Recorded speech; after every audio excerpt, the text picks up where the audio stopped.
Hi everyone, the Hockey Hall of Fame welcomed 4 new inductees for 2012, all prolific NHL forwards. Joe Sakic, Matt Sundin, Pavel Bure, and Adam Oates. And it was quite a day for Oates, as he was also named head coach of the Washington Capitals today.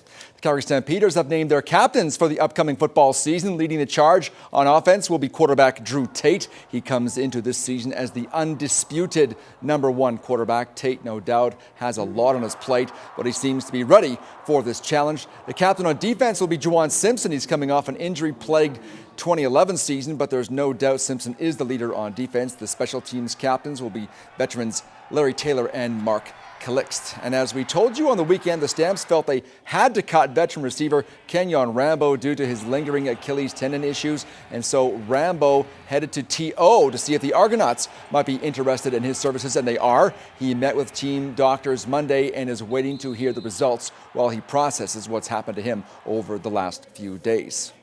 To Wimbledon now, and Rafael Nadal got a bit of a scare in his first round match today. Nadal was up against Brazil's Thomas Bellucci in his opening match, and he would go on to lose the first 4 games of that match, but Nadal was able to settle things down and on center court, coming back to win the first set 7-6. And after that, he was pretty much on cruise control as the Brazilian self-destructed. Nadal won the final 2 sets, 6-2 and 6-3, to advance to the second round. Canadian Milos Raonic was leading his match 2-0 when play was called today due to darkness.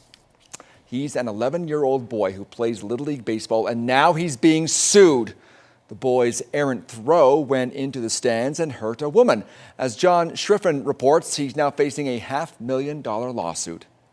What began as a warm-up throw before a baseball game may soon lead this teen from the ball field to the courthouse. Matthew Migliaccio, a catcher for his Little League team in Manchester, New Jersey, was warming up a pitcher in the bullpen back in May of 2010. It wasn't a hard throw, it was just a lob back to the pitcher, and I guess it went about 10 feet over his head. That wild throw flew over the fence, hitting Elizabeth Lloyd, a mother watching the game, in the face. I went over to see if she was okay, and she said that she was fine and not to worry about it. Lloyd was eventually hospitalized and underwent 2 surgeries to reconstruct her eye socket. About 3 weeks after, she came and she gave me a hug and she told me that it wasn't my fault. But recently, Lloyd filed a lawsuit against the now 13-year-old for $500,000 in damages. In court documents obtained by ABC News, she alleges Migliaccio assaulted and battered her, causing severe, painful, and permanent personal injuries, calling the throw, quote, intentional and/or reckless. I think it's pretty mean to sue someone after you told them that you knew it wasn't their fault. They're not out there being angry. They're out there being 11-year-olds. They throw the ball and it goes errantly. Migliaccio's attorney says the lawsuit has no merit and that the family won't settle. What are we going to do? Take his bike? He's 11. Lloyd refused request for an interview, but her attorney said in a statement that, quote, the consequences of that action are not as they have been portrayed. Her life has changed. She has a catastrophic injury, which has been vastly understated.